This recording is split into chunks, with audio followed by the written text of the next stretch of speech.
Ustadz,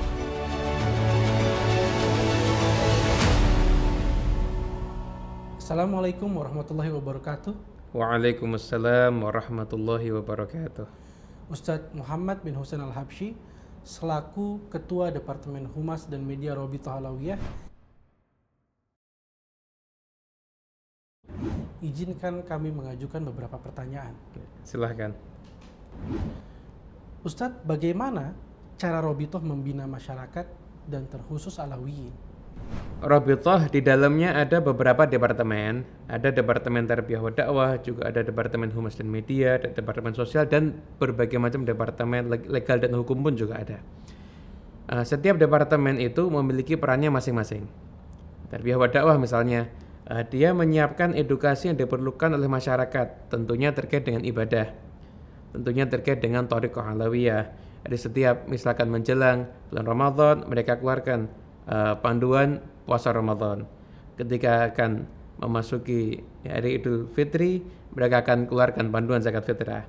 Nah, saat ini ketika akan memasuki Idul Adha, mereka juga mengeluarkan panduan untuk menunaikan ibadah kurban. Dan Departemen Humas dan Media juga menyebarkan konten-konten yang berisi ilmu-ilmu yang bermanfaat. Nah, di antaranya ada konten via YouTube yang ada di Nabawi TV. Kemudian juga ada platform berbayar untuk belajar ala pondok pesantren, yaitu diwakili oleh Pondok Sanad, dan juga melalui media Instagram, X, kemudian TikTok, dan berbagai macam media sosial yang lainnya. Di sini kami berusaha menyebarkan nilai-nilai kebaikan secara masif. Bahkan kami juga telah memiliki akun Robitoh Alawiyah dengan berbahasa Inggris. Nah, sehingga kami harapkan nilai-nilai kebaikan yang kami ajarkan itu bisa tersebar ke seluruh penjuru dunia. Ustadz Muhammad, kenapa terdapat pemeluk agama yang perilakunya tidak mencerminkan agama tersebut? Setiap agama tentunya mengajarkan kebaikan. Setiap perkumpulan, institusi, komunitas itu memiliki nilai-nilai luhur yang ada di dalamnya. Namun tentunya dalam prakteknya setiap pemeluk agama ataupun institusi, komunitas, organisasi atau apapun juga, itu pasti ada oknum yang tidak sejalan dengan nilai-nilai luhur yang diajarkan oleh agama tersebut. Nah, tidak terlepas pula Alawiyin. Nah, Alawiyin sebenarnya berpegang kepada thariqah alawiyah yang diwarisi dari datuk-datuk mereka dan bersanad sampai ke Nabi Muhammad SAW. Isinya adalah ajaran-ajaran nilai luhur untuk menjadi pribadi yang berakhlak dan juga bermanfaat ada di masyarakat. Namun mungkin juga ada oknum yang tidak mengamalkan itu. Dan ini juga terjadi pada yang lainnya. Anda bisa lihat profesi apapun juga tuh ada oknumnya. Maaf, ini hanya contoh seperti profesi dokter, atau mungkin pengacara, atau mungkin aparat keamanan. Itu pasti ada oknumnya. Tiap komunitas juga pasti ada oknumnya. Nah, oleh karena itu, gimana sekarang ini kita harus bisa memilah mana yang merupakan ajaran luhur dari suatu organisasi, mana perilaku oknum yang menyimpang. Nah, tidak bisa perilaku oknum yang menyimpang itu digeneralisir, sehingga seakan-akan organisasi tersebut juga mengajarkan hal-hal keburukan yang dilakukan oleh oknum itu. Sangat subjektif apabila kita menilai suatu kelompok hanya dari perilaku oknumnya, tanpa kita melihat ajaran-ajaran kebaikan yang ada di dalamnya. Bagaimana cara Robitoh menyikapi oknum-oknum yang menggunakan simbol-simbol agama untuk keuntungan pribadi dan menakut-nakuti umat? Setiap orang yang memiliki kelebihan di dalam sesuatu, dia rawan menggunakan kelebihannya itu untuk mencari sesuatu demi kepentingan pribadinya. Contoh, orang yang punya jabatan, rawan sekali dia menggunakan jabatannya untuk mencari keuntungan pribadi. Begitu juga ilmu ataupun keterikatan. Maaf, seperti dia murid saya atau dia alumni saya. Kemudian tidak terlepas pula nasab. Juga ada yang menggunakan nasab untuk mencari keuntungan pribadi. Ya, tentunya ini adalah hal yang sangat tidak baik. Habib Abdullah bin Alawi Al-Haddad, beliau pernah menyampaikan, min akbaril kabair al-batinah wal zahirah an taltamisa min ashabika dunya wa hum yaltamisuna minkal akhirah. Termasuk paling besarnya dosa besar zahir dan batin adalah ketika engkau mengharapkan dari temanmu dunia sedangkan dia datang kepadamu mengharapkan darimu akhirat. Termasuk hal yang dosa besar, kita memperalat orang yang datang kepada kita tujuannya akhirat, namun kita justru mencari kepentingan duniawi dari dia. Jadi secara garis besar bisa kita simpulkan bahwasanya setiap orang yang memiliki kelebihan, baik itu dalam urusan jabatan, ilmu, status sosial, kemudian nasab, maka dia rawan sekali menggunakan hal tersebut untuk kepentingan pribadinya. Ustadz, apakah semua Alawiyyin saat ini pasti memiliki ilmu dan akhlak sebagaimana pendahulunya?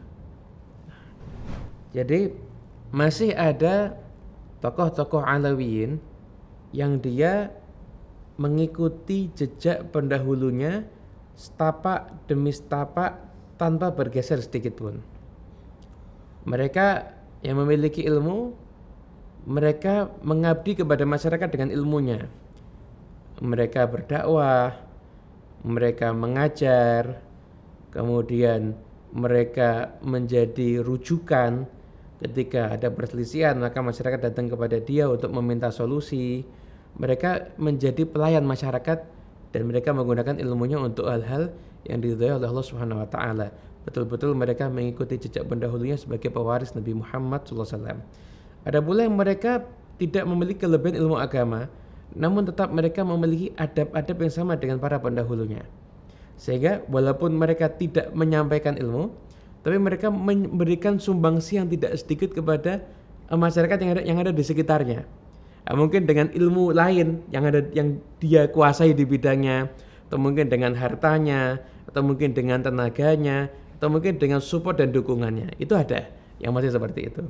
Namun tidak menutup mata, ada pula yang sudah berpaling daripada itu. Dan ini terjadi dalam semua lini sebenarnya. Anas bin Malik, beliau menyampaikan bahwasanya beliau mendengar dari Nabi Muhammad SAW, la ya'ti zamanun illa wa ba'dahu syarrun minhu. Tidak datang suatu masa kecuali yang berikutnya itu akan lebih buruk daripada yang sebelumnya. Artinya Nabi telah menyampaikan sebenarnya sunnatullah, terjadinya degradasi, penurunan itu sunnatullah, dan ini terjadi di semua lini. Nah, dalam institusi, organisasi apapun juga itu bisa kita dapati bahwasanya yang pendahulunya itu adalah orang-orang yang istimewa dan sekarang yang meneruskan tidak seistimewa yang dulu. Nah, termasuk pula dari kalangan Alawiyyin memang ada beberapa oknum yang mereka memang tidak berpegang teguh dengan ajaran para pendahulunya.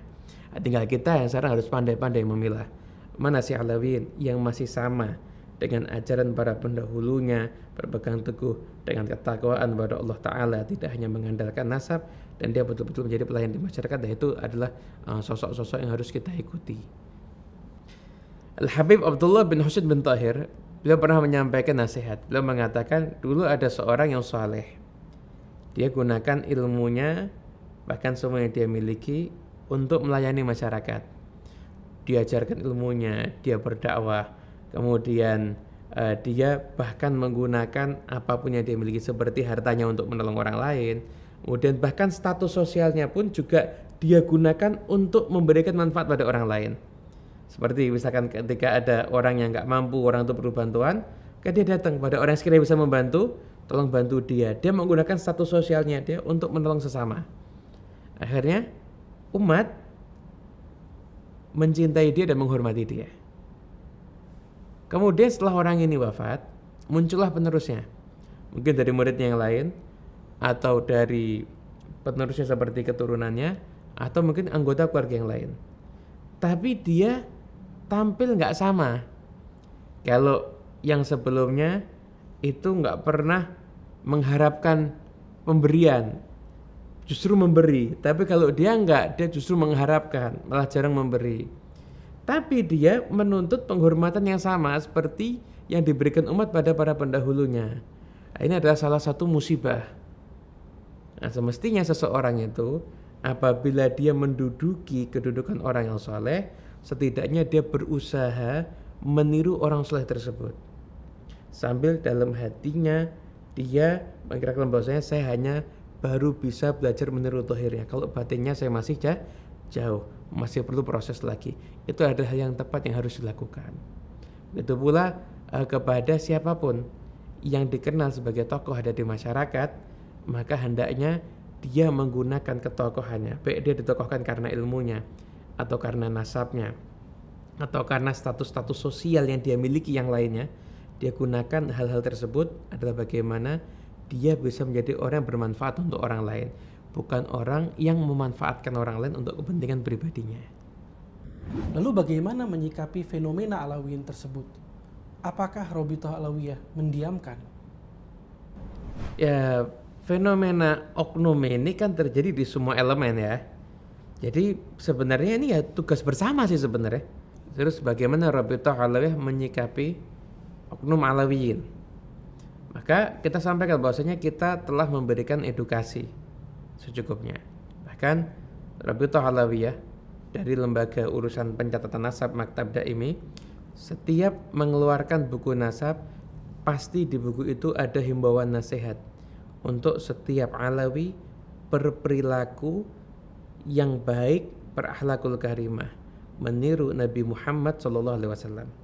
Itu sudah kita sampaikan, edukasi sudah kita sampaikan.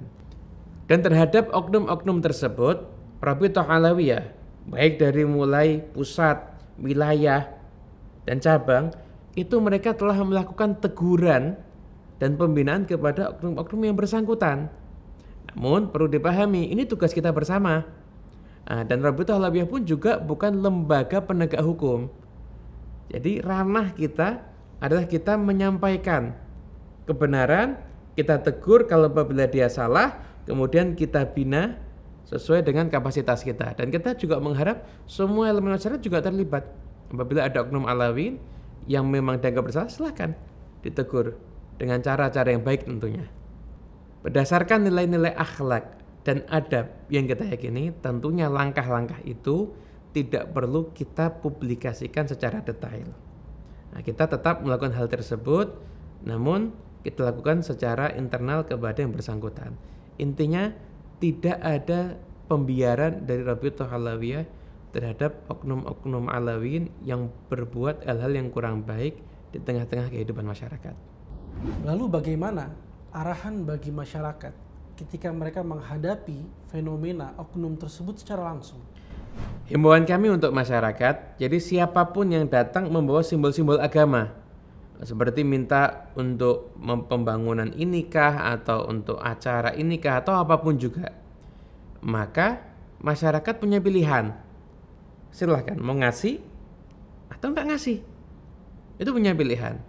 Namun tetap kami menghimbau, apabila datang kemudian menggunakan simbol agama dengan cara-cara yang kurang baik, seperti ada ucapan-ucapan dusta di situ, apalagi disertai dengan ancaman-ancaman, maka kita menghimbau untuk sebaiknya enggak dikasih.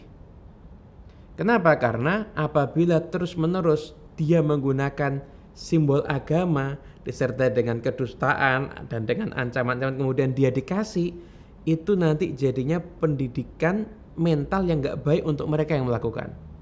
Sehingga mereka terbiasa, oh dengan cara ini dapat kok. Enggak usah dikasih. Kalau menurut kami, himbauan kami seperti itu, enggak usah dikasih. Lalu gimana dengan kalimat-kalimat ancaman itu? Nanti kualat, nanti enggak dapat syafaat. Enggak usah takut. Enggak akan terjadi semua itu. Orang itu kalau mengikuti ajarannya Nabi SAW dengan benar, insya Allah dia akan mendapatkan syafaatnya Nabi Muhammad SAW. Jadi nggak usah khawatir dengan semua itu. Itu hanya ancaman-ancaman, ucapan-ucapan yang nggak ada nilainya belaka. Jadi tetap Anda dengan sikap Anda. Dan apabila ada hal-hal yang sifatnya kurang baik, maka Anda pun boleh bertindak tegas seperti, maaf jangan lakukan ini di rumah kami nggak ada waktu, silahkan kalau sudah selesai hajatnya bisa kami lakukan aktivitas kami yang berikutnya. Seperti itu, ucapkan kalimat-kalimat yang ketegasan, nggak ada masalah. Itu tidak menjadikan Anda tidak berakhlak kepada orang-orang yang datang dengan membawa simbol-simbol agama tersebut. Al-Habib Abdullah bin Alawiyah Al-Haddad belum menasihatkan begini. tidak selayaknya apabila ada orang yang tidak punya ilmu walaupun nasabnya bagus kemudian diagungkan secara berlebih. Beliau memberikan klasifikasi. Apabila ada seseorang yang punya ilmu, akhlaknya bagus, dan dia mengikuti jejaknya Nabi Muhammad SAW, dia adalah seorang pewaris Nabi, maka kita hormati dan kita ikuti nasihatnya, kita dengarkan petunjuknya. Gimana kalau ada orang yang punya nasab yang bagus, seperti nasabnya tersambung kepada Nabi atau kepada seorang ulama yang soleh, namun dia tidak memiliki ilmu, dia tidak memiliki ketakwaan yang sama seperti tokoh-tokoh hebat yang nasabnya dia tersambung kepadanya. Gimana? Maka Habibul Haddad tidak usah dihormati berlebihan. Hormati secukupnya aja sekiranya ada sambungan nasab dari dia kepada orang soleh. Namun siapapun yang bisa menasihati, kasih nasihat.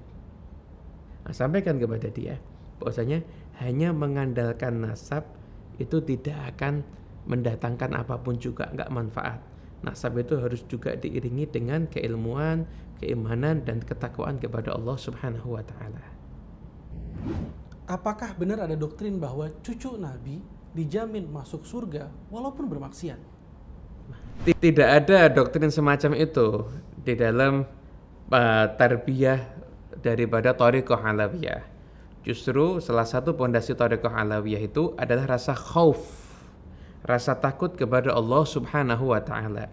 Artinya siapapun yang mengikuti jejak langkah Bani Alawi di dalam dia itu beribadah kepada Allah Subhanahu wa taala, di dalam dia itu mengalami proses-proses spiritualnya, itu enggak ada hal-hal semacam itu sama sekali.